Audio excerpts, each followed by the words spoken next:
al principio era, bueno, vale, sí, yo voy ahí si queréis y ayudo a los emprendedores, ¿no? Era casi una cosa de caridad, Sí, de claro. yo voy a ayudar al emprendedor, venga, pues si me lo pedís como favor, ¿no? Sí, empezamos como Bienvenidos Mr. Marshall con 5, hoy en día tenemos cada año unos 2.000 fondos de Venture Capital y hoy cada año tenemos unas 4.500 startups de todo el mundo, de todo tipo de industrias. Nombres, sí, desde luego tuvimos a Eric Schmidt, que fue el presidente de Google, tuvimos a Steve Wozniak, el cofundador de Apple en el año 2014, hemos tenido a Allen Blue, el fundador de LinkedIn. Por lo que les hemos ofrecido a ellos es, oye, esto es una plataforma de negocio, esto no es un show. Es decir, la visión en los próximos 3-4 años es tener por lo menos un South Summit en cada continente. De cada 10 startups, al cabo de 5 años solo he sobrevivido 3.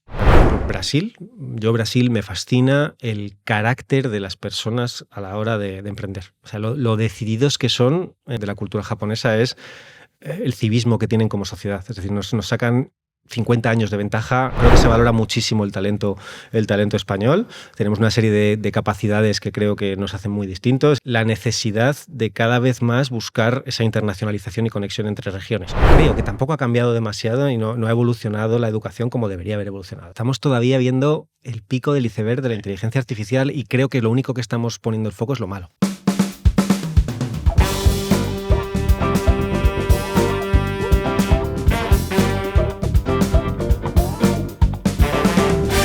Buenos días a todos y bienvenidos a una nueva charla de Entre Gonzalos, el podcast de Bombadil Communications, donde queremos tener conversaciones de verdad con personas de verdad.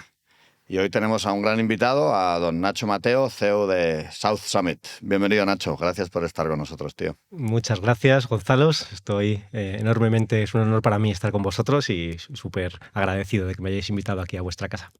No, hoy es un día importante, sobre todo porque mi tocayo se ha afeitado después de 10 años.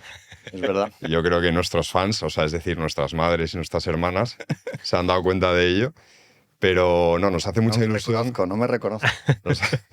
Nos hace mucha ilusión que se haya afeitado, pero sobre todo tener a Nacho Mateo, porque al final la trayectoria de Nacho es una trayectoria que va aparejada al emprendimiento. Si alguien sabe de emprendimiento en este país, es Nacho, porque toda su carrera profesional, o la mayor parte de ella, se ha basado en fomentar el emprendimiento en este país. Pero yo lo que quiero es un poco lanzarle un reto, porque todos conocemos un poco los vocablos que se utilizan en el emprendimiento. Entonces yo creo que en el juego que tenemos tú y yo, que es el Bullshit Bingo, lo vamos a aplicar hoy y vamos a intentar vetar palabras tipo ecosistema, ¿vale? Palanca. Pero estás cortando las alas antes de empezar ya. Pero vamos a cortar ecosistema, palanca, poner en valor. ¿Cuál más? Resiliencia, que esa es de mis favoritas. ¿Y cuál más, Gonzalo, se te ocurre? Sinergias. Sinergias. Exacto. Te lo estoy poniendo difícil, ¿eh? Perfecto. Challenge accepted. Cualquier cosa que tenga eco delante. Exacto. Con no sé qué. Entonces, un poco con esa premisa, si te parece, Nacho, vamos a empezar. Cuéntanos un poco de dónde vienes y hacia dónde vas. Bueno, pues fenomenal. Acepto el reto. Vamos a ver si consigo cumplirlo.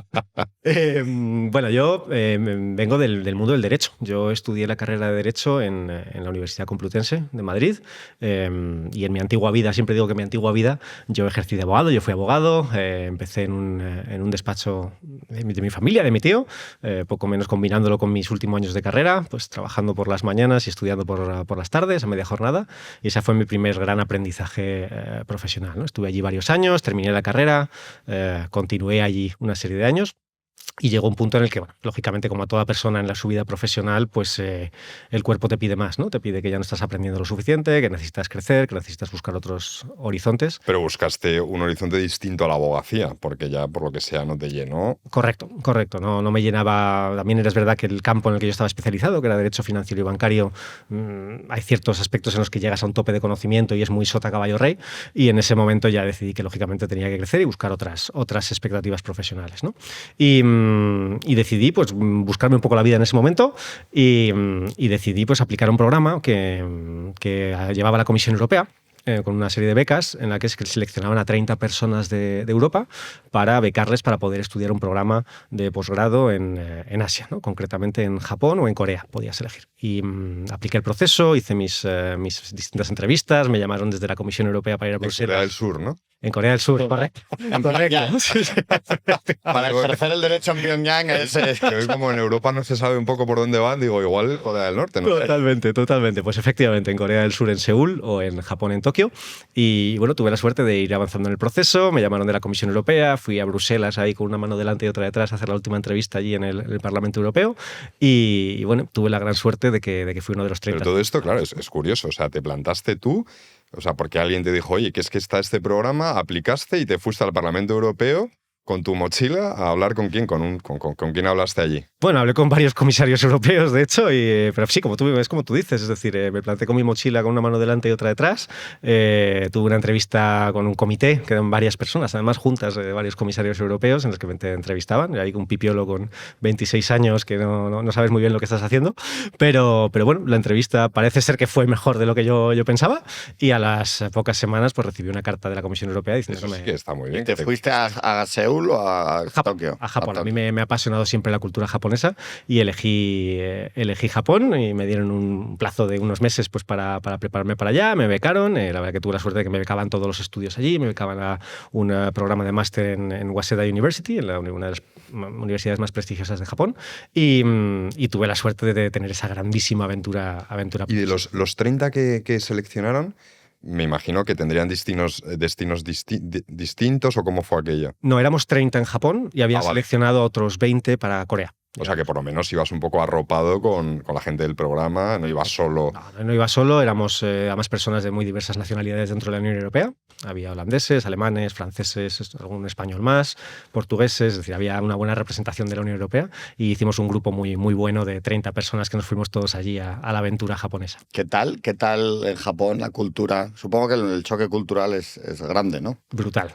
Eso es uno de los mayores aprendizajes que he tenido, las mejores experiencias que he tenido en la vida, es precisamente en entrar en contacto con esa cultura y en tener ese choque cultural tan fuerte que hay entre cultura occidental y cultura japonesa, ¿no? Ha sido un aprendizaje que he aplicado muchísimo tanto a la vida personal como a la vida profesional, ¿no? ¿Pero qué diferencias notas tú con la cultura occidental a la hora de enfrentarse a un negocio, de negociar?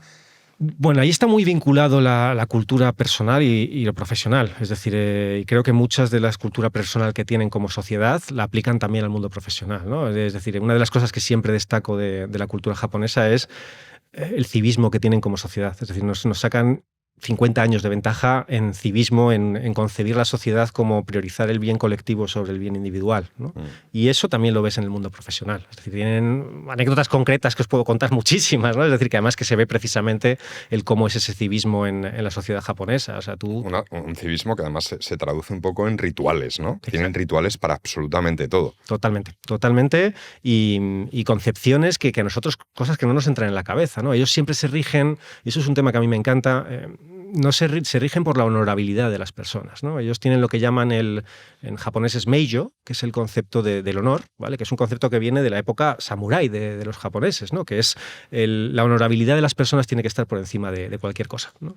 Y no es un dogma como podemos tener aquí en Occidente, religioso del bien y el mal, ¿no? Nosotros en Occidente, pues por nuestra historia, el bien y el mal ha venido siempre impuesto más por la religión, por el cielo, el infierno, que por algo que es de un ser superior que nos impone que está bien y que está mal, ¿no? Allí no hay esa concepción digamos, del bien y el mal, sino del honor. Es decir, y es transversal a cualquier tipo de religión que hay en Japón. Y eso es un tema que está muy arraigado culturalmente, ¿no? Entonces, para ellos, ser honorable independientemente de la religión que tengas, puedes ser budista, puedes ser sintoísta, ellos tienen el honor por encima de eso, ¿no? Y eso es algo que cala en toda la sociedad. O sea, que tú lo ves, os pongo ejemplos prácticos. Es decir, tú vas andando por Tokio, y en Tokio no hay prácticamente papeleras en la ciudad, ¿vale? Y sin embargo, tú miras la calle y está impoluta, no ves, pero ni un papel ni en la colilla. ¿Por qué? Porque tienen la concepción de que la basura que ellos generan la guardan, se la llevan a su casa y la tiran en su casa.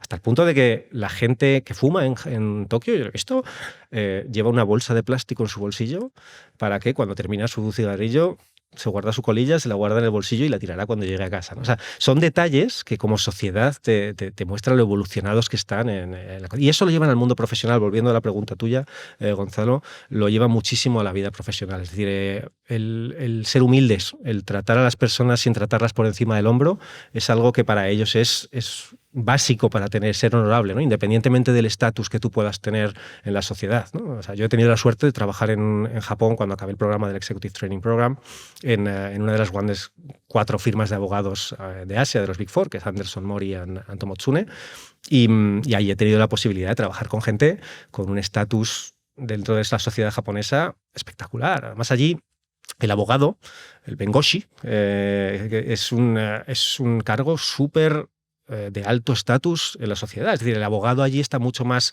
valorado, entre comillas, que el abogado europeo, ¿no? Se asemeja más al abogado americano, anglosajón, que tiene un estatus que ha pasado un bar exam súper difícil y es una eminencia, un bengoshi allí en Japón, ¿no? Y sin embargo estás tratando con gente que tiene un estatus abrumador dentro de la sociedad y ni uno solo te habla por encima del hombro, te mira por encima del hombro, te habla con arrogancia. Es decir, esa humildad creo que es parte que aplican también al mundo profesional, ¿no? Y a mí eso me encanta. Y desde el punto de vista de integración, porque yo no he estado en Japón, pero entiendo, y la gente que habéis estado, que eso que culturalmente es un tesoro que descubrir, ¿no? Y sobre todo de la riqueza y la diferencia. Pero como extranjero, ¿es una sociedad que acoge fácilmente al extranjero? Te pongo, o sea, Seúl, yo tengo un hermano viviendo en Corea ahora, ¿no? También en otra época a la que tú fuiste, porque él ha ido con 4 hijos y demás, y entonces la vida se complica. Pero claro, ahí nadie habla inglés, es una cultura muy diferente. Toda su vida está centrada alrededor de la vida del colegio de sus hijos, de las familias del colegio, que es internacional. ¿Cómo fue la integración de un extranjero en esa cultura? Bueno, totalmente de acuerdo contigo. Es decir, yo creo que hay una parte que evidentemente tuve la suerte también de ir acompañado de un programa de la Comisión Europea, que trabajas mucho esa integración. No es lo mismo que a lo mejor irte tú solo a un país que no conoces y que tienes que iniciarte desde cero, ¿no? Tienes un ecosistema, me falla el bingo, creado. Bueno, pero es Eco, efectivamente. Pero tienes una comunidad creada desde el inicio, tienes un grupo de amigos que poco a poco vas facilitando esa integración, ¿no? Yo creo que la parte de ser acogedor el país, de integrar a gente extranjera, desde luego son súper acogedores, pero hay muchas barreras, como tú bien has dicho. El idioma del inglés, por ejemplo, muy poca gente. Ahora ya en las nuevas generaciones mucho más, pero es verdad que las generaciones anteriores nadie habla inglés. Entonces la forma de comunicarte en ese sentido se complica mucho, ¿no? Uno de los temas que precisamente el programa de la Comisión Europea nos obligaba a hacer es aprender japonés y acabar en una empresa hablando japonés, ¿no? Y de hecho dábamos 6 horas al día de japonés todos los días. Es parte del programa precisamente para facilitar esa integración, ¿Tú ¿no? ahora escuchas japonés y entiendes o...? Lo entendía muy bien. Es verdad que cuando dejas de utilizarlo, esto hablo del año 2014, es verdad que se te oxida un poco, ¿no? Sigo teniendo amigos japoneses con los que sí que mantengo ciertas conversaciones en japonés a un nivel básico, es decir, sí que puedo mantener una conversación muy informal, pero no a un nivel técnico de poder verme una película en japonés y escucharla entera. Y entonces ya terminas el programa en Japón y ahora otra vez dices, bueno, ¿y ahora de qué me disfrazo, no? ¿Y qué hago yo ahora? Sí, totalmente. Pues termino el programa de Japón. Yo estaba trabajando como becario, como os digo, en Anderson, Mori y Tomotsune, y me llega la hora de volver a España para renovar el visado, entre otras cosas, porque el visado se acaba, tenía que volver a la embajada y tenía que hacer los trámites. ¿Tenías posibilidad de seguir? Sí, tenía posibilidad de seguir allí en Anderson, Mori y Tomotsune, y vuelvo a España, voy a renovar el visado, improvisando un poco sobre la marcha. Yo siempre he sido muy de improvisar, y ahí pues hay 2 factores que me cambian un poco también el rumbo profesional, ¿no? El primero de ellos es personal. Ahí empiezo a entablar Conversaciones. Empiezo a entablar relación con la que hoy es mi maravillosa mujer. Entablar relación, eso suena un contrato, macho. Eso. Es que yo la conocía 5 años antes, es decir, ya la conocía como amiga y efectivamente luego volví a retomar el contacto con esa persona pues cuando volví de Japón, y es la que hoy es mi maravillosa mujer, ¿no? Y además de eso también se cruzó en mi camino profesional pues dos personas maravillosas que son María Benjumea y Sofía Benjumea, y en esa época me hablan de un proyecto de 4 locos que quieren montar una cosa llamada South Summit y que bueno, que mi perfil les encajaba, y me ofrecen ser el community manager a media jornada y llevar el Twitter de South Summit. Es que María Benjumea, que es muy conocida en el mundo emprendedor español, ya venía de montar una empresa muy exitosa, ¿no? Sin duda, sin duda. Es emprendedora cuando aquí no se hablaba de emprendimiento en ningún caso. Totalmente. María es un referente a nivel... ¿Cuál era?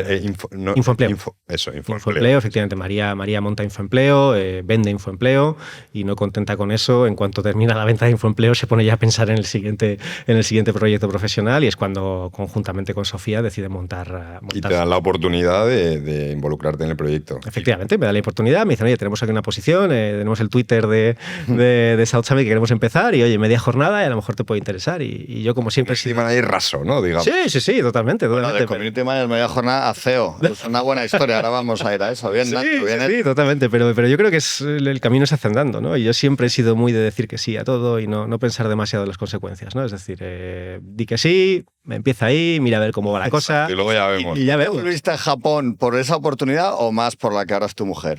Tienes la oportunidad de quedar muy bien cuando esto se salga. Desde luego, Japón es una experiencia maravillosa, pero yo también tenía claro que mi vida personal y el día de mañana, cuando me casase y cuando tuviera mis hijos, la cultura japonesa tiene cosas buenas y cosas no tan buenas, ¿eh? Sí. Tampoco es todo idealizado, ¿no? Y hay ciertos aspectos en los que yo creo que a mi familia no le habría criado en una cultura japonesa en ciertos aspectos, ¿no? Sobre todo en lo profesional son súper rigurosos, pero les falta esa proactividad de la que yo soy muy fan, es decir, tienen todo muy estructurado y piden permiso hasta para escribir con un boli o con otro de otro color, ¿no? O sea, y eso puede ser bueno en el sentido de disciplina, pero también te corta mucho las alas en el tema de ser más proactivo y ser más tú mismo, ¿no?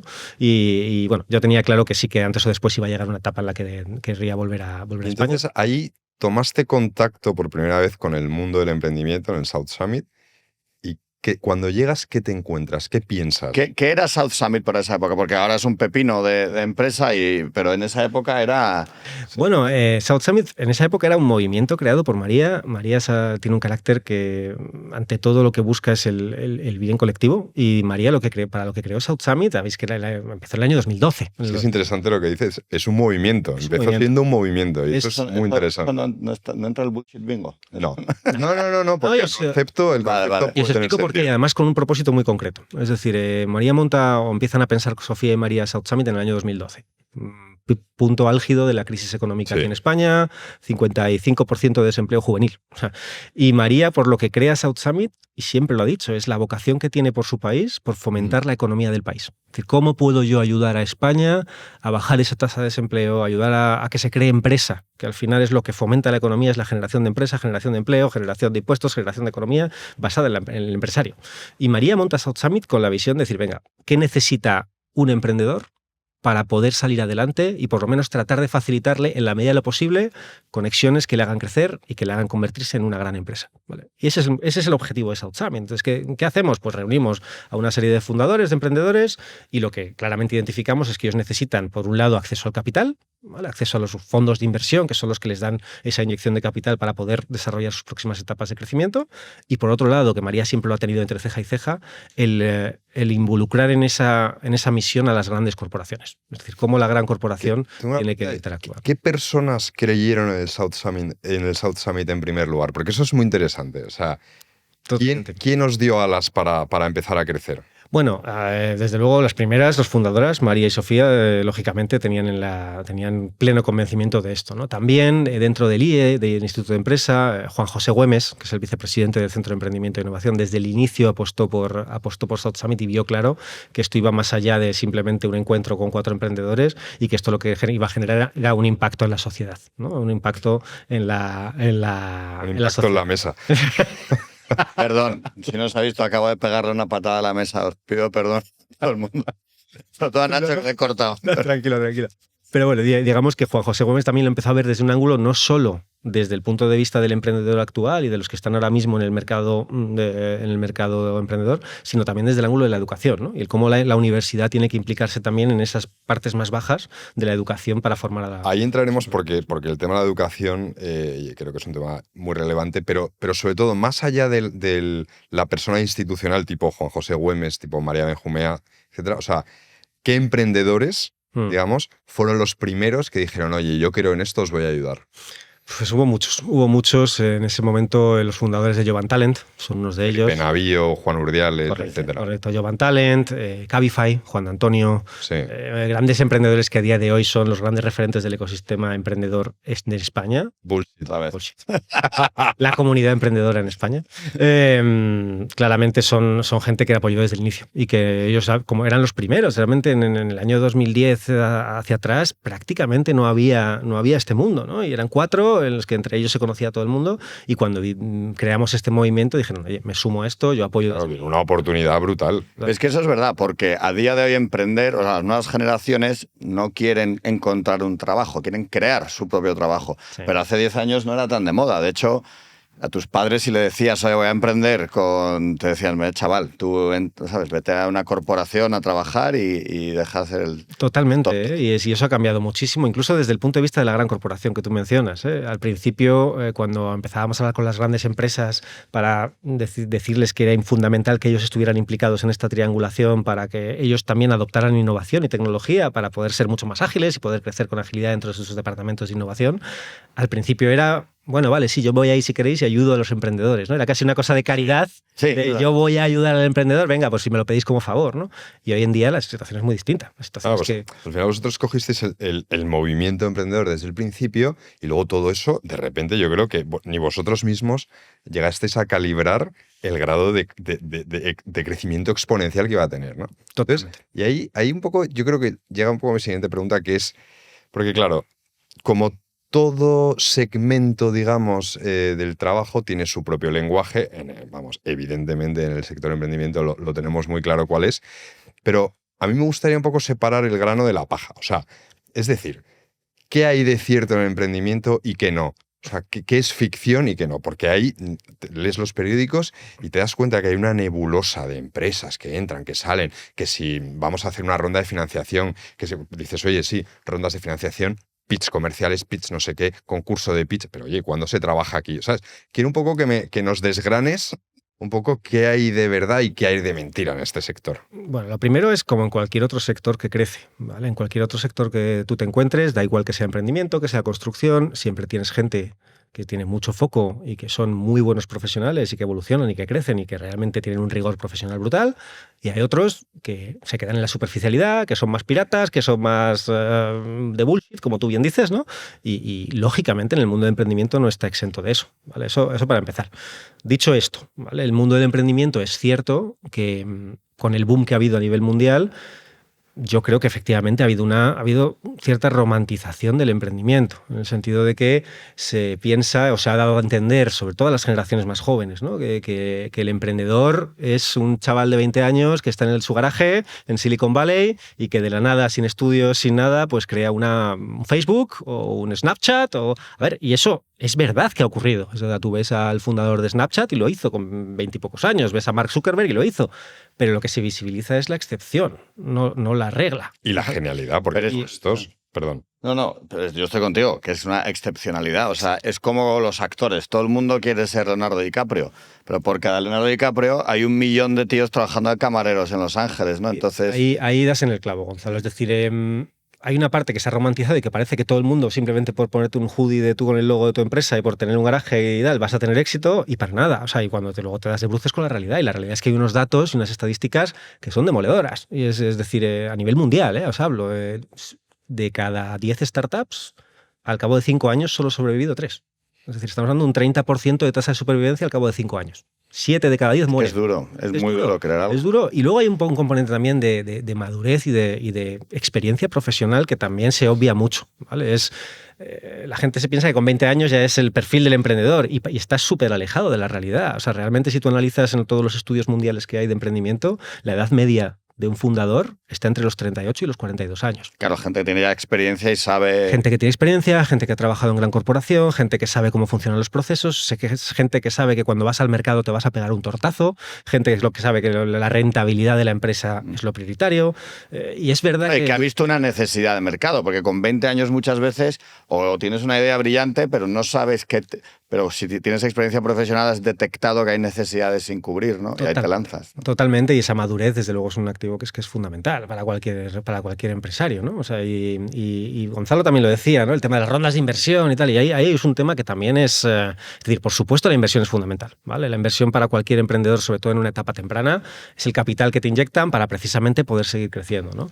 Pero dentro de ese mundo de bullshit, pues también se ve, ¿no? Que hay mucho emprendedor más superficial a día de hoy que lo que busca es más el titular o su objetivo final es salir en expansión diciendo he levantado mi primera ronda y ya ese es su objetivo final, ¿no? Lo que no entienden es que ese es solo el primer paso. O sea, que la financiación está muy bien, pero que después viene lo duro. Que lo duro es recibir el capital, es ser rentable, es empezar a cumplir los ratios que te están pidiendo los inversores, es llegar a una EBITDA positivo, es tener sostenibilidad en el largo plazo, ¿no? Claro, y ahí es un poco lo que decías tú antes, que es importante. Sabemos que por los ejemplos que hay no es necesario, pero es importante haber trabajado en una gran corporación, sobre todo para entender los sistemas, que luego cuando te encuentras que has levantado ese capital, tienes que llevar una empresa y que los crecimientos suelen ser increíbles. O sea, que pasas de 0 a 100 empleados en nada y dices, oye, ahora tengo que gestionar un equipo de 100 personas. Totalmente. Entonces, esa es una parte. Y luego, ¿qué pasa? O sea, ¿cuándo hay que dejar la camiseta colgada en una percha y te pones una corbata, ¿no? Porque en algún momento dado dejas de ser emprendedor y pasas a ser empresario, ¿no? Ya, con 40 años ya dejas tu camiseta en la percha y dices, bueno, pues ahora voy a ser empresario, ¿no? O sea, ¿cuándo se da ese proceso? Bueno, a ver, yo tampoco creo que generalizarse a la norma, ¿no? Es decir, lo de llevar camiseta o no camiseta, puedes llevarlo hasta los 60 si te sientes cómodo con ello. Pero esa parte, entiendo lo que dices, que va mucho más allá, ¿no? Que yo estoy totalmente de acuerdo. Para mí la fase de emprendedor es una fase de tu... Es decir, no puedes estancarte en que mi modo de vida es ser emprendedor, ir con el hoodie siempre, sino ahí voy a tu eso. objetivo final tiene que ser convertirte en un empresario. ¿Vale? Evidentemente, luego puedes ir con camisetas, no pasa Pues nada. es que hay gente que dice, no, yo he fundado una startup. ¿Cuándo? Hace 8 años. Y digo, pues ya no es start. O sea, ¿sabes? Sí, los 8 exacto. años ya no. Ya eres empresario. Yo lo siento, pero lo siento, eres empresario. Bueno, pero el objetivo, desde luego, esa es la clave. Es decir, si cuando tú tienes como objetivo final que tu startup se convierta en una empresa rentable, que crezca, que tenga EBITDA positivo, que tenga una serie de métricas que al final te permiten ser sostenible sin necesidad de volver a levantar otra ronda de inversión, pues ese es el objetivo final, ¿no? Entonces, si te has quedado estancado en esa primera fase y no tienes como objetivo el transformarte en una empresa que crece año a año, ahí es donde está el problema, ¿no? Pero desde luego... No, a ver, que yo estoy de broma porque nosotros mismos somos emprendedores. Claro, o sea, totalmente. nuestra empresa no tiene ni un año. Totalmente. Entonces, bueno, sí, va a cumplir un año en breves, pero claro que yo lo que muchas veces detecto es esa capa superficial que yo creo que le hace mucho daño a la capa real de trabajazo que hay detrás. Nosotros tenemos alguna startup como cliente y es que yo no doy crédito a los niveles de trabajo de esa empresa. Es una cosa alucinante, es que no paran. Son gente joven, gente de aquí de Madrid, que es que, o sea, de verdad, su vida es el trabajo. Pero en el buen sentido, porque ellos quieren, ¿eh? Y ellos han puesto toda la carne al asador. Oye, ya han tenido 2 rondas de financiación, han empleado 80 personas, y es que no ven más allá de decir, oye, esto hay que sacarlo adelante, y se sienten muy orgullosos de dar 80 empleos. Que es que esa es la clave para mí. Totalmente de acuerdo, pero es como te digo, como en cualquier industria, es decir, hay gente que tiene el foco puesto y hay gente que se queda en lo superficial, ¿no? Y también te digo, lo superficial, esa visibilidad que te da el levantar rondas, no es mala, ¿eh? Es decir, salir en un titular y diciendo, oye, es un hito importante y que eso te da visibilidad, pero tiene que ser una herramienta para tu siguiente paso, no un fin, ¿no? Y entonces, desde luego, eso que tú comentas, Gonzalo, esa es la clave del emprendedor exitoso, es el que está en low profile, trabajando, con su ruta clara, con su trabajo, que de vez en cuando sale un titular positivo, pues fenomenal y bienvenido sea, ¿no? Pero sin perder el foco de que tienen que seguir trabajando en crecer. Y eso, es decir, esa superficialidad que habéis podido ver en ciertos ambientes, tampoco creo que intoxique el que realmente hay muchísimo talento y muchísimos emprendedores que lo están haciendo bien, ¿no? O sea, y en ese sentido tenemos la suerte de en España tener una madurez de emprendedores que de verdad que es para Y Dios bendiga al emprendedor, ¿eh? O sea que... Totalmente. Pero hablando de eso, de España versus otras geografías, porque vosotros en South Summit tú ya no solo estás expuesto al ecosistema español. Hacéis South Summit en Corea, si no me equivoco, en Brasil, seguro que has viajado un montón por Estados Unidos, etcétera.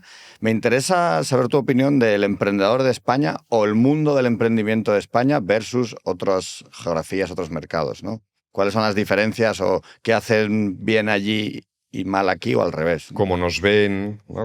Pues mira, desde luego creo que los peores enemigos de los emprendedores españoles somos nosotros mismos. O sea, creo que la percepción que se tiene fuera del perfil del español está muy lejos del estereotipo del español que se echa la siesta y que es un vago al revés, ¿no? Creo que se valora muchísimo el talento español. Tenemos una serie de capacidades que creo que nos hacen muy distintos. El ser proactivos, por ejemplo, que parece que es algo muy común, no es tan común, y nosotros, por la cultura que tenemos, creo que tenemos una proactividad que es un activo súper potente, ¿no? El español de cuando se encuentra un problema, no tengo ni idea de cuáles son las normas, pero bueno, tú déjame que esto lo arreglo yo. esa mentalidad realmente es un activo brutal. O sea, Sí. Y luego lo ves en otras culturas, que, por ejemplo, la japonesa que os comentaba, ¿no? Que no lo tienen, ¿no? Entonces yo creo que lo primero que es que nosotros nos creamos más, que realmente somos muy buenos. Así que desde luego no tenemos nada que envidiar a otros ecosistemas del mundo, ¿no? Eso lo decía un invitado que tuvimos aquí que se llama Íñigo Laguibel, el CEO de Qualitas Energy. También lo decía, dice, es que no somos conscientes del talento que hay en España. Y precisamente calcaba lo que tú dices, es que nosotros mismos somos los que nos tiramos piedras constantemente contra nuestro propio tejado, y fuera nos ven a los ingenieros, a los arquitectos. Las carreras técnicas que hay en España son buenísimas y se rifan a la gente española. Totalmente de acuerdo. Y luego, en cuanto a lo que comentabas de los ecosistemas de fuera, un poco, es decir, lo que tenemos cada vez más claro es que ya no es un tema tan local, ¿sabes? En el mundo de hoy es que estás compitiendo a nivel global con todos los mercados, y lo que sí que hemos visto que es un dolor común, da igual que sea en Corea, nuestra edición de Corea, que sea una edición en nuestra edición de Brasil, o que sea aquí en Madrid con la edición europea, es la necesidad de cada vez más buscar esa internacionalización y conexión entre regiones. Es decir, hoy en día cualquier fundador de cualquier empresa y de cualquier sector aspira no solo al mercado español, o sea, aspiras cada vez más a tener conexiones para poder dar el salto y captar clientes en Corea, o dar el salto en Latinoamérica y generar conexiones para poder abordar mercados internacionales, ¿no? Y ese es un pain que todos tienen. Es decir, oye, yo tengo una gente muy potente en mi país, pero tengo problemas para conseguir que mis emprendedores conecten con clientes, con inversores, con otros fundadores de otras regiones, ¿no? Fuera de Estados Unidos y de Japón, que ya hemos hablado, ¿hay algún país, claro, tú estás todo el día hablando con gente de todo el mundo, ¿hay algún país que te haya llamado especialmente la atención por sus formas o por decir la cultura de emprendimiento, alguna característica que digas, este país es increíble?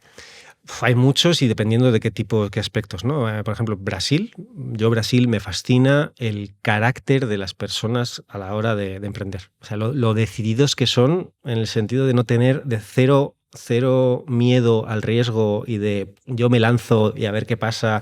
Es decir, que en ese sentido es muy bueno. Es una de las grandes barreras para emprender. O sea, y bueno, vosotros habéis emprendido. Sí, el tratar de tener todo previamente atado antes de dar ese salto, ese es el peor error que puedes tener. Es decir, nunca vas a tener todo perfecto. O sea, además que es imposible. Es imposible, sí. Y como te dediques a tenerlo perfeccionado todo, no sales nunca, ¿no? Entonces, oye, desde luego hay que tener un poco de cabeza y tampoco tirarte de la piscina sin agua, pero por lo menos tener lo mínimo viable para un decir, charquito. Luego ya vamos improvisando, sí. ¿no? Pues eso, en Brasil, por ejemplo, ese miedo al riesgo o al estigma que dirán, no lo tienen tanto, ¿no? Y eso lo ves, y claramente eso también es una ventaja para ellos a la hora de emprender, ¿no? Luego, a nivel, cada región tiene sus beneficios. Sí. Vas a Londres, y en Londres pues, todo el aspecto de inversión o la madurez de inversión, o Alemania, están en otra liga, ¿sabes? Y eso se ve. Alemania lo mismo, es decir, sobre todo en las rondas de escalado, en la que ya pasas de ser una startup en la que tienes 10, 15 empleados, has levantado la primera ronda, a cuando tienes que ser ya una scale-up, claro. Lo que decías tú, ¿no? De crecer a 100 empleados. Una scale-up, para que la gente lo entienda, porque hay gente que no entiende lo que es una scale-up. Claro, ¿Qué es exactamente? Vamos a ver, los términos tampoco es que sean, aquí hay un diccionario de qué es exactamente una scale-up y una startup, ¿no? Pero el concepto de scale-up es cuando una startup ya ha levantado rondas de inversión iniciales que te permiten establecer una estructura mucho más grande, mucho más profesionalizada, ya tienes un mercado validado en el que tienes un producto que te está generando métricas y tracción, y te llega la hora de utilizar más capital para expanderte en mercados internacionales y para dar un salto en cuanto a expansión internacional, en cuanto a escalar, ¿no? Escalar el proceso, pero ya más a nivel mundial, ¿no? Entonces, una scale-up es una startup en la que ya tiene ese capital, tiene esa gasolina y empieza a crecer.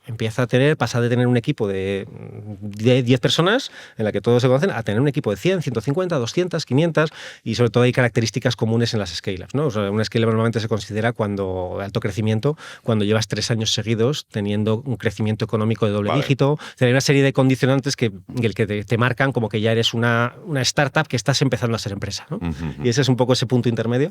Y desde luego en esas fases de crecimiento hay muchísimos retos también. O sea, aparte de los retos internos de mantener cultura corporativa, de especialización, el reto también de seguir teniendo el capital suficiente para abordar los retos globales. En Londres o en Alemania tienes la capacidad, por los inversores que hay, de continuar con rondas mucho mayores, ¿no? Aquí hay cierto estancamiento, a lo mejor a partir de la serie A de inversión no hay tanta oferta, ¿no? Y es mucho más competitivo el embudo, y no hay tantas startups que lleguen a esa fase de financiación para escalar. Madre mía. Oye, O sea, me ha dejado Parapléjico. No, pero comprendido. Gracias por la explicación. Tú te has cruzado gente, entiendo, porque te has cruzado miles y miles de emprendedores, y no solo los emprendedores que ves, sino la gente con la que has trabajado, tanto en South Summit, en el IE y demás, que es gente muy crack.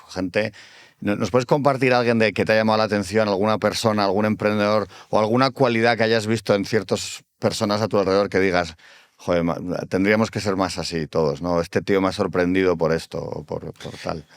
A ver, no te lo sabría personalizar en uno. Sí que he tenido muchísimas oportunidades de conocer a muchos emprendedores y cada uno tiene cosas de las que he aprendido mucho, ¿no? Yo siempre lo he dicho, para mí la humildad es una de las cosas que más me identifico como principio profesional, ¿no?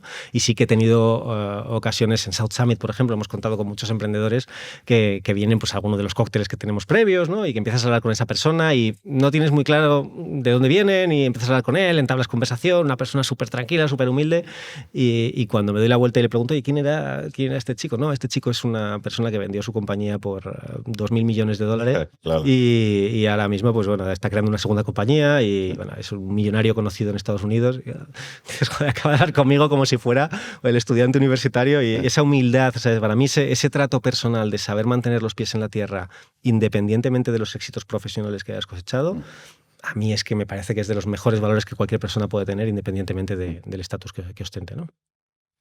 Luego, o sea, ya volviendo un poco al South Summit, que es lo que nos ha traído aquí, aparte de ti, que eres el CEO, nos has contado un poco cómo empezó. Empezaste Community Manager, luego llevaste un poco la parte de relación con inversores, ¿no? Correcto. Y luego fuiste director de operaciones, ¿no? Correcto. Entonces, bueno, un poco para que la gente se centre desde que empezó el South Summit, ahora, ¿qué ha pasado y en qué punto estáis? ¿Qué es el South Summit? Y háblanos un poco de cifras, ¿no?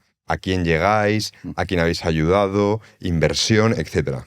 Bueno, pues como os comentaba al principio, ¿no? South Summit nace como un movimiento inicial para ayudar en una situación puntual al ecosistema español, a la economía española en un momento de crisis como el que hablábamos en el año 2012, ¿no?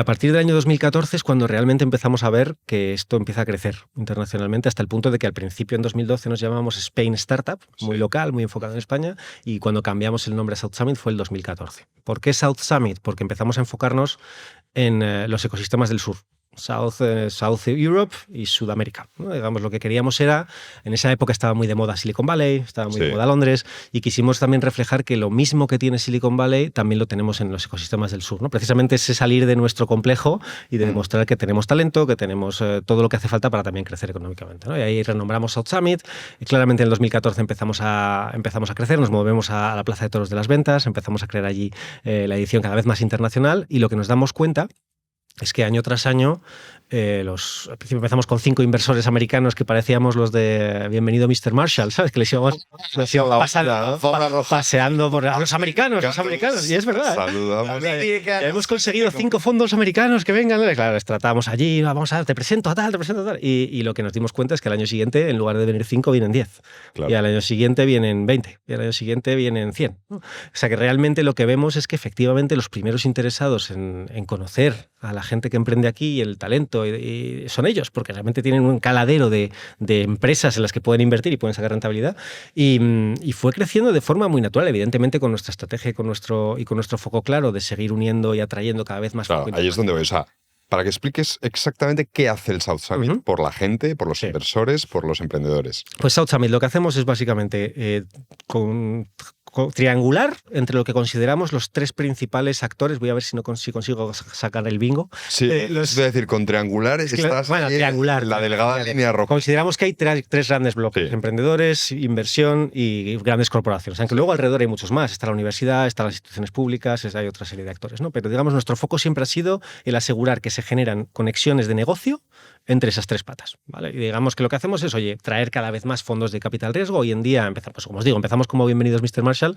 con 5. Hoy en día tenemos cada año unos 2.000 fondos de Venture Capital que vienen de todo el mundo, ¿no? Por otro lado tenemos la parte de las startups, que empezamos pues igual, humildemente trayendo a 4 emprendedores, y hoy cada año tenemos unas 4.500 startups de todo el mundo, de todo tipo de industrias, que aplican a ser finalistas de South Summit. Que es un concurso, ¿no? Efectivamente. Es una startup competition que hacemos anualmente, en la que de las 4.500 analizamos al detalle todo el modelo de negocio, estructura, métricas, equipos, y hacemos un proceso de selección que dura aproximadamente 3 meses, y de ahí salen 100 startups, que son las finalistas de South Summit, que son las que tienen protagonismo durante los 3 días. Tiene un nivel de exposición. Claro. Exacto, se presentan. Inversores y demás. Entonces, digamos que lo que llega a South Summit como finalista es la creme de la creme de esas 4.500 que vienen de más de 130 países del mundo, ¿no? Entonces, y, por ejemplo, para analizar esas startups tendréis un panel independiente, me imagino.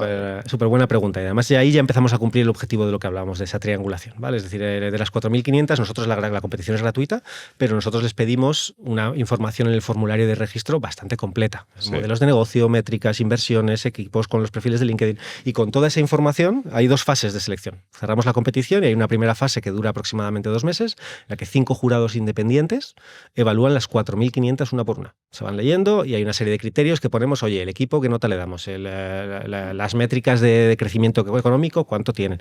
Digamos, hay una serie de valoraciones y al final de todo ese proceso, con 5 evaluaciones por cada startup, sale una nota media, ¿vale? Y lo que hacemos es poner la nota de corte, cada año va variando un poquito, y las 400 mejores startups con mejor nota pasan a la segunda fase de selección. Vale. ¿Y qué hacemos en esas 400? Lo que hacemos ya es segmentar por industria. Es decir, tienes las startups que están haciendo tecnología en finanzas, las que están haciendo tecnología en logística, las que están haciendo tecnología en energía, ¿vale? Y hacemos comités industriales. ¿Quién forma parte de esos comités que analizan? Pues imagina que en cada comité pasan aproximadamente 30 startups ya, porque estamos de 400, pues 30 de energía, 30 de fintech, 30 de... ¿no?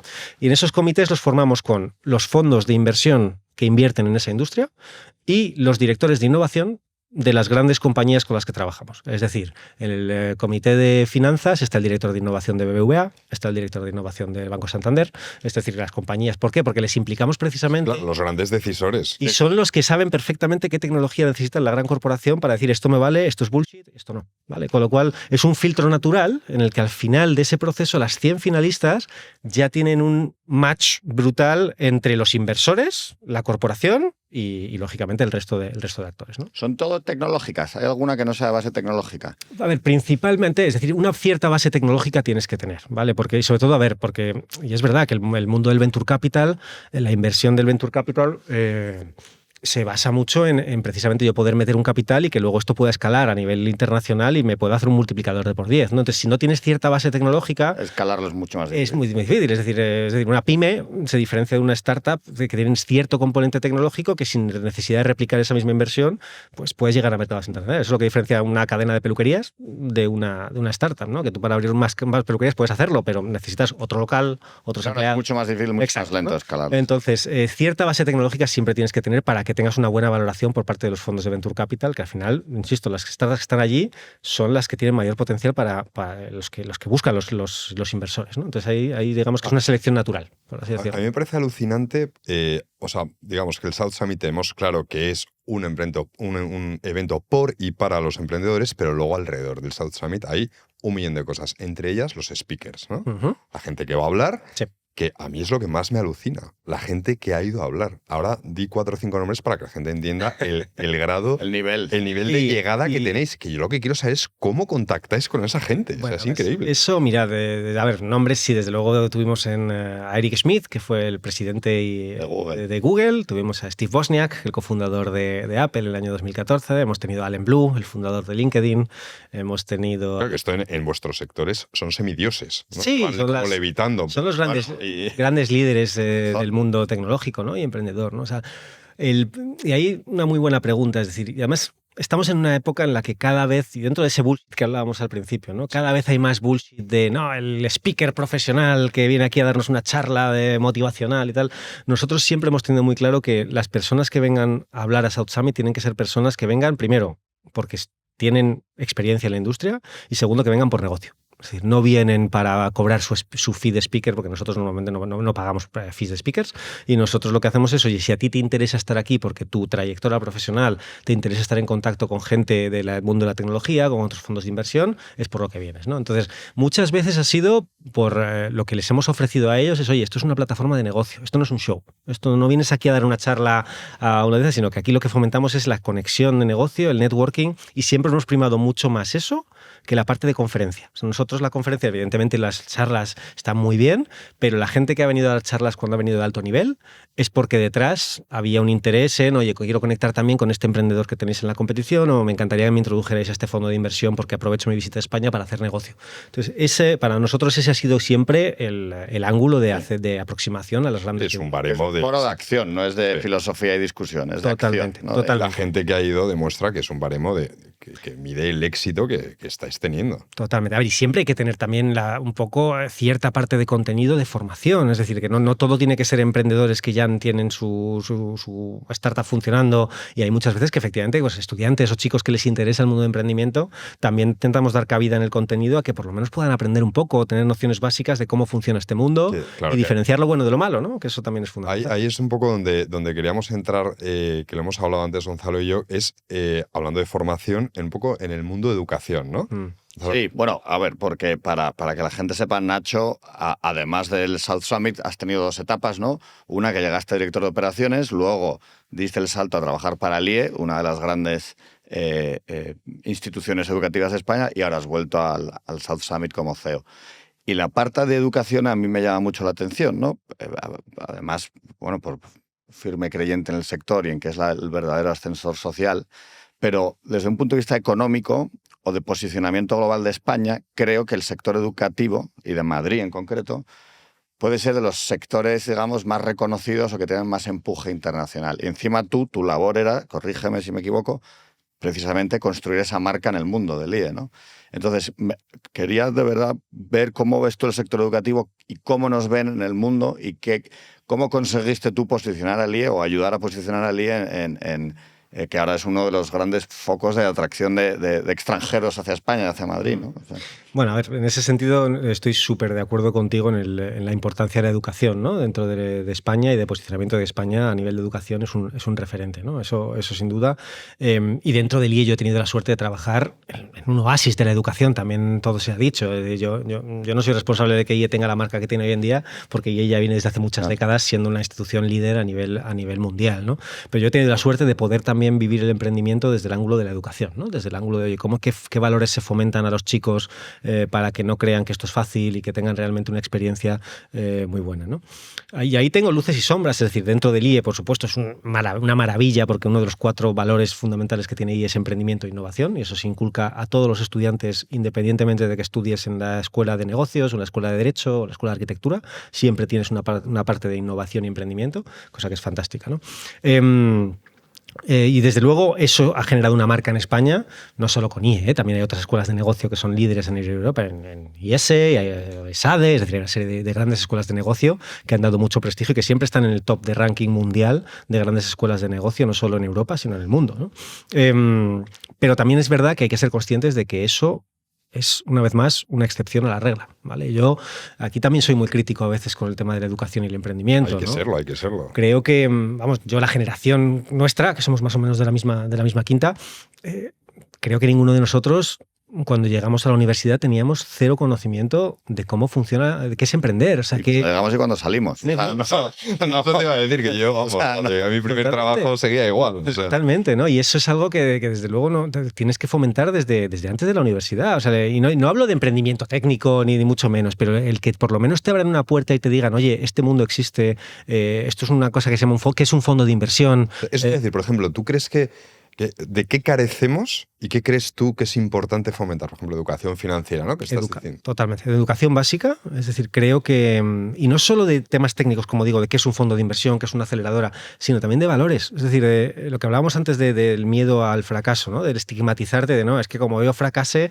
el de al lado va a pensar de mí. Es decir, eso, por ejemplo, tú lo ves en Estados Unidos, que el sistema educativo se ha basado siempre desde pequeñitos en decirles, oye, haz lo que te dé la gana, grita, chilla, que te dé igual lo que piense el resto de gente y que fracases fracasar está muy bien visto en Estados Unidos, ¿no? Es decir, oye, tío, lo has intentado. O sea, tienes ya una medalla para ti. Sí, que casi que lo pones en el currículum. Totalmente.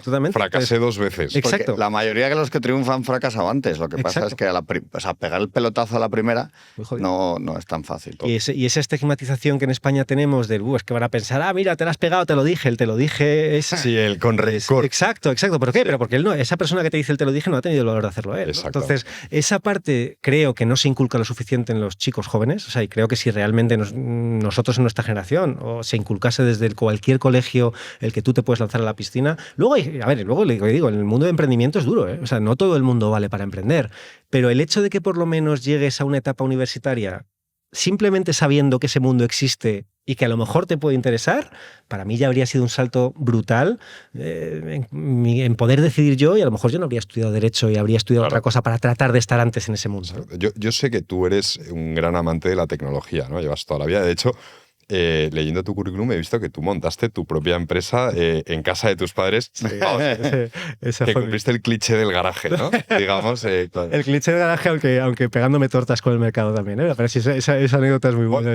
Pero sí, respecto a esto, claro, a mí lo que quiero saber es tú cuántas, porque ya sabemos que la educación respecto al trabajo real va retrasada, pero tú en España cuántas décadas dirías que va retrasada. Y luego también quiero abrir un poco un melón, que es un melón conocido por todos, pero que yo sé que tú eres gran conocedor, respecto a la inteligencia artificial y la educación. ¿Cómo casan esos dos conceptos? Pues mira, respecto al primero, ¿de cuánto atraso tenemos con respecto a educación? Bueno, ¿con respecto a quién? Respecto a la realidad del trabajo diario de las personas. Bueno, desde luego yo creo que en España, salvo ciertas instituciones como puede ser el IE, como puede ser otras que tienen el emprendimiento como un gran foco, sí. Hablo de educación pública, hablo de colegios, hablo de universidad pública. Todos somos conscientes, yo mismo, o sea, yo salí de la carrera de Derecho sin tener ni puta idea de la vida. Y es así. Entonces, y creo que eso tampoco ha cambiado demasiado y no ha evolucionado la educación como debería haber evolucionado, ¿no? ¿Pero por qué? Es que yo siempre me pregunto. Bueno, pues estaba más atrasado, pero cosas más básicas por atarlas a nuestro negocio.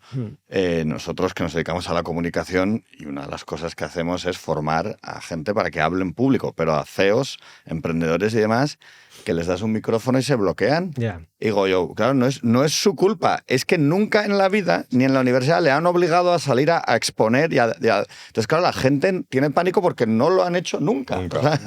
Totalmente de acuerdo. Y eso es una cosa que no se fomenta. Y la comunicación es uno de los skills más infravalorados desde mi punto de vista a nivel empresarial y a nivel profesional. No solo la comunicación de saber hablar en público, que por supuesto, sino incluso la comunicación interna. Sí. Y ese es uno de los retos. Es que a mí a veces me fascina la distancia enorme que hay entre el mundo académico y el mundo laboral. Es que yo no lo entiendo. O sea, si tú estás haciendo algo para luego dar un salto al mundo laboral, que estén pegadísimos, que vayan de la mano. Pero ¿cómo hay un abismo, ¿no? Entre un mundo y otro?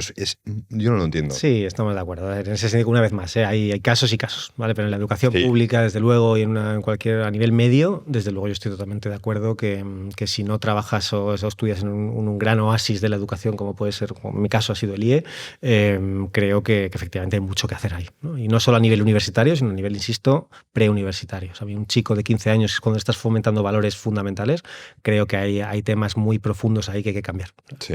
¿Y la inteligencia artificial? Efectivamente, la inteligencia artificial. ¿Cómo casa con la educación? Para mí es una relación forzosa que tenemos que acabar de encontrar el encaje. Es decir, hace muy poco, este mismo año pasado, el IE ha anunciado un acuerdo a nivel mundial con ChatGPT, en el que han adquirido inteligencia artificial para estudiantes, para staff, para profesorado, para todo el mundo. Es decir, hay esa guerra de no, es que la inteligencia artificial no se puede permitir en los estudiantes, no se puede permitir. Perdón, es que desde mi punto de vista pasó lo mismo en los 90 con Internet. Pero ahí, o sea, profundizando un poco, esto lo hemos hablado mucho, Gonzalo, y yo lo he pensado bastante. Digo, ¿tú crees, por ejemplo, que se debería dar la inteligencia artificial desde el principio? Porque claro, tú utilizas la inteligencia artificial y en cierto modo dejas de pensar. Pero, bueno, esta discusión la hemos tenido porque yo lo que digo cuando hablo con Gonzalo de esto es que no se puede usar la inteligencia artificial como sustituto, sino como complemento. Entonces, si tú tienes la cabeza bien estructurada, tienes criterio, que para mí es la palabra clave, la inteligencia artificial te potencia, pero 10x. ¿Qué pasa? Que a mí me da la sensación, y quizá tú lo ves más en tu mundo, que los chavales lo están usando no como complemento de sus habilidades, sino como sustituto. Es decir, yo paso de pensar, paso a hacer esto, lo que me llega ChatGPT lo casco. Pero que es inevitable. Tú lo piensas, estás en primero de carrera y es inevitable. Entonces, ¿cómo fomentas el criterio? Que para mí es esencial hoy en día tener criterio, porque si no es que todo el mundo... O sea, la manipulación puede ser masiva si no conseguimos que las generaciones que vienen por detrás consigan criterio propio. Entonces, ¿qué haces ahí? Totalmente, a ver, desde luego. Yo creo que efectivamente, como decís, la inteligencia artificial tiene que ser una herramienta que potencie ciertos aspectos. Es verdad que, desde mi punto de vista, estamos todavía viendo el pico del iceberg de la inteligencia artificial y creo que lo único que estamos poniendo el foco es lo malo, ¿vale? Es decir, no, es que dejamos de pensar, es que tal. Bueno, cuando salió Internet y empezabas a tener Wikipedia, antes la búsqueda era, no, tienes que buscarte la vida, la enciclopedia, el índice, no sé qué. En carta. Pero efectivamente, pero... Siempre en todas las casas había los 28 tomos. Y ese debate que tú dices, Gonzalo, también lo hubo con Internet. Es decir, oye, pero es que yo lo que quiero fomentar en mi colegio es que un chico pueda coger, ir a una biblioteca, buscar el índice, esa proactividad de buscar... Sí. Y el mundo no se ha acabado cuando eso ha desaparecido y ahora tienes Google y googleas y tal. Pues yo creo que esto es otro paso más, efectivamente, que te enseña también a razonar y a pensar en otros aspectos. Creo que va a haber otros skills, otras necesidades que esto va a tener que activar y también vamos a tener que especializarnos en otras cosas que a día de hoy no somos ni conscientes.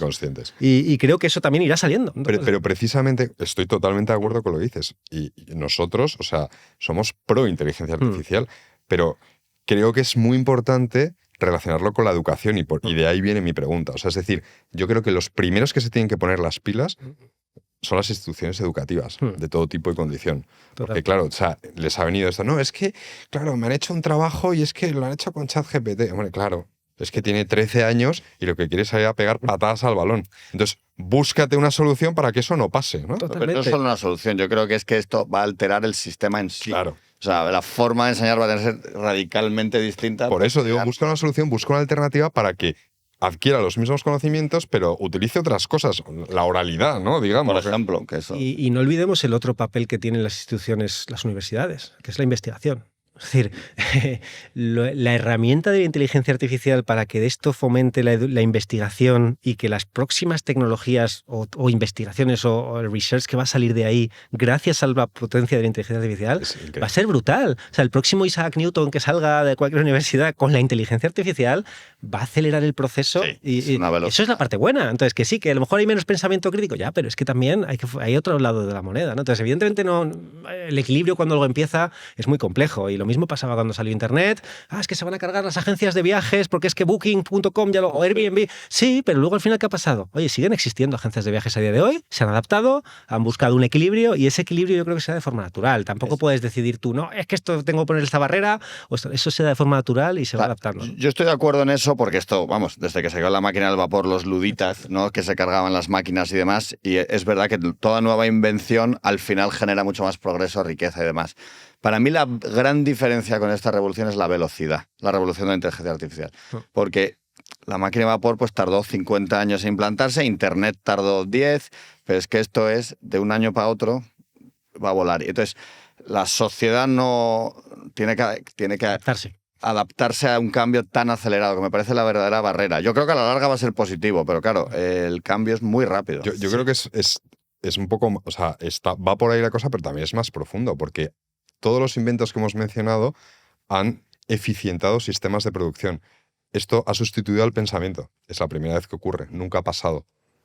Nunca ha pasado esto. O sea, entonces, claro, me refiero a que podemos estar aquí también, 2 horas debatiendo el tema, pero es algo novedoso.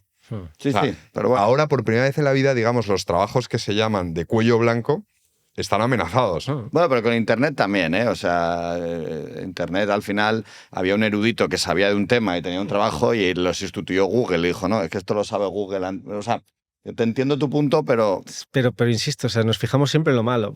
Y sí, es verdad, y habrá profesiones que pierdan su sentido porque efectivamente ha salido una tecnología que está sustituyendo en parte esas cosas. Pero van a surgir otras profesiones gracias a esto, ¿no? Y eso a lo mejor todavía no lo vemos claro, pero habrá mucha gente, las nuevas generaciones, que se especialista en ser especialista en redacción de prompts para que la inteligencia artificial te dé exactamente lo que quieres. Pues oye, esos son skills que también requieren de comunicación, que también requieren de escribir, que también requieren de razonar.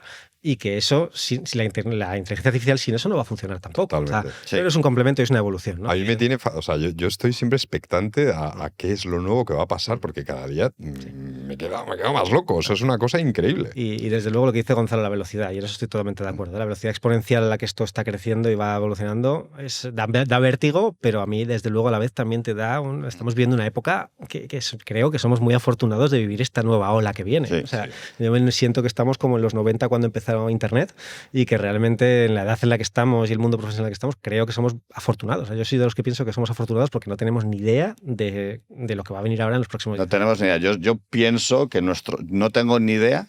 O sea, no creo que podamos descifrar en qué van a trabajar nuestros hijos. Los hijos de mi hija tiene 7 años. Sí, sí. Dentro de 15 años, cuando se pongan a trabajar, estoy seguro que me van a decir, oye, papá, que me han dado un puesto de Ana. Digo, ¿y eso qué narices es? ¿No eres arquitecto? No, que llega un punto que vas a abrir su habitación y están como volando por el techo tal, y diciendo, yo ya no entiendo nada, cierro y me voy.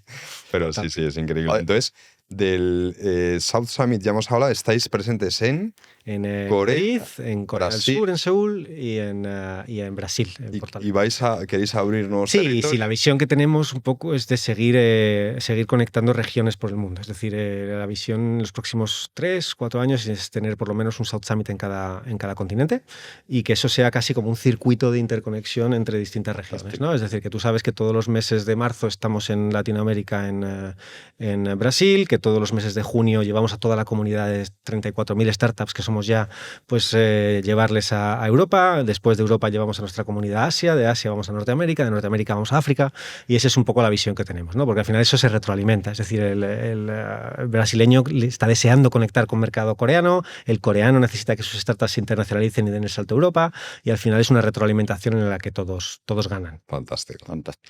Oye, yo creo que siempre nos pasa, Gonzalo, a mí, que seguiríamos hablando durante horas, pero por respeto a los invitados y demás, le hacemos la pregunta final a Nacho. Bueno, es una pregunta que solemos hacer a todos los invitados porque yo creo que, bueno, ya nos lo han preguntado, nosotros esta pregunta la hicimos un poco por recurrencia, ¿no? De algo interesante para que la gente conociese un poco a los invitados, porque yo creo que... Y ha tenido mucho más éxito del que yo me esperaba. O sea, la gente dice, no, me interesa. Y, oye, ¿y quién dijo que...? Bueno, pues la cuestión es, yo no sé si has escuchado alguno de nuestros episodios, me imagino que lo ocupado que estás no lo has hecho, pero nosotros preguntamos siempre con qué 4 personas vivas, y esto es muy importante, invitarías a tu casa a cenar. Entendemos que a tu mujer, maravillosa, la invitarías a tus hermanos, etcétera, también, pero tiene que ser una persona famosa, digamos, una persona pública. Que esté viva. Exactamente. Viva. Puede ser de cualquier país del mundo. Sí. Vale. 4. Bueno, uno de ellos, que además siempre me ha inspirado mucho, es el autor Simon Sinek. Simon Sinek, yo soy muy fan suyo de los libros que él ha publicado. Es inglés, ¿no? Yo también. Es americano. Pero él además escribe mucho de temas corporativos, de temas profesionales, de liderazgo, ¿no? Y de hecho, vamos, yo hay varios libros suyos que me encantan, pero a mí el que más me ha marcado, de hecho, y que aplico muchísimo a día de hoy como CEO, es el de Los líderes comen al final. Es un libro que, si no lo habéis leído, os lo recomiendo porque es espectacular y creo que Simon tiene una visión del liderazgo que casa mucho con lo que yo considero un líder, ¿no? Eso de crear una zona de seguridad y que el equipo sea la principal prioridad para un líder, y el cómo coge temas de los militares americanos, de los marines. De hecho, Los líderes comen al final. Él cuenta que es una política que tienen los marines americanos en el que la cantina, cuando están los marines en el campo de entrenamiento, los de menor rango son los que comen primero en la cantina. En mi cantina no comerás pollo frito y sandía. Y los oficiales de mayor rango son los últimos en comer, ¿no? Eso expresa también un poco el ser líder, y el primero cuidas a los tuyos y luego el líder va al último, ¿no? Entonces, desde luego, mi Simon Sinek es una persona que me ha marcado mucho profesionalmente y me encantaría. Gran invitado. Sí. Ese es uno. Otra persona que me encanta y me apasiona y me inspira es el actor Keanu Reeves. Bueno, yo creo que le gusta a todo el mundo, ¿no? Keanu es universal. Pero mira, lo has dicho tú antes, porque una cualidad que has dicho que admiras es la humildad. Y yo creo que Keanu Reeves es un tío humilde, ¿no? Exacto, es una persona que para mí refleja todo lo que debería ser un profesional que ha llegado a lo más alto. Ha sido Neo en Matrix. Es que así. John Wick. Efectivamente. Y ves lo que hace, ves cómo actúa, ves cómo trata a las personas, ves que sigue yendo en metro en Nueva York, ves que... Y con una vida difícil personal que ha tenido también, ¿no? Pues desde luego para mí eso refleja como lo que debe ser una persona, ¿no? Con los pies en la tierra. Desde luego Keanu Reeves sería otra persona. A ver, otras 2 personas más. Os diría, mira, tirando por algo nacional, Joaquín Sabina.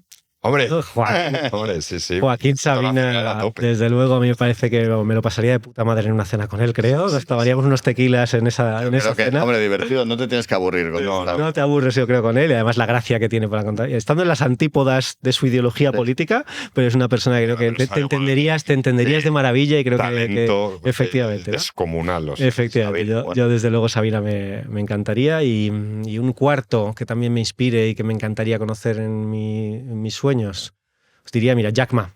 Jack Ma, Alibaba. De Alibaba. el fundador de Alibaba, el fundador de Alipay, es una persona que a mí parece, vamos, la vida que ha tenido es súper inspiracional. Este tío, no sé si conocéis un poco su vida. Sí, ¿no? Pues, sí. nació en la China profunda, en Hangzhou, que es, en esa época era la China profunda, ahora está más internacionalizada. Zona rural, quizás. Zona muy rural, sobre todo este hombre nació en los 60, es decir, China profunda en los 60, en una familia de nivel bajo y este tío además cuenta en su experiencia que tuvo una vida profesional en la que él aprende inglés siendo guía turístico en China, luego le rechazan en más de 20 ofertas de empleo en las que intenta trabajar, entre ellos el Kentucky Fried Chicken. Ay. Este tío aplica a trabajar en el Kentucky y le dicen que no. El coronel le dice que no. Le dice el coronel que no, aplica a Harvard 10 veces, las 10 veces le rechazan. ¿Vale? Y con todo eso, la carga emocional que debe suponer todo eso viniendo de donde vienes, el tío monta Alibaba con 16 amigos en su casa y se convierte en el mayor e-commerce del mundo, superando a Amazon y a eBay en volumen de transacciones. O sea, y este tío lidera, creo que es el año 2013-2014, la mayor salida a bolsa de Nueva York de la historia. Que es un tío, y luego le escuchas hablar, y luego también tuvo unos retos importantes después de la pandemia cuando criticó a ciertos aspectos del sistema financiero chino. Que eso sabemos que... Tiene Nos ha parecido una época desaparece. Pues también esa cena que me pudiera contar qué pasó en esos años me parecería un reto debe ser, ¿eh? sería una cena divertida, ¿no? Que pudiera contarnos cosas. Simon Sinek, Keanu Reeves, Sabina y Jack Ma. Hombre, la verdad. Sí. No estaría mal. Está bien. Polifacética, cuanto menos. Pero nada, oye, pues joder, Nacho. Muchas gracias por tu tiempo. No podemos más que agradecerte el tiempo y nada, pues... Y todos los éxitos con South Summit. Exacto. Gracias a vosotros y enhorabuena porque es un lujo contar aquí con vosotros. Muchísimas gracias. Muchas gracias, Nacho.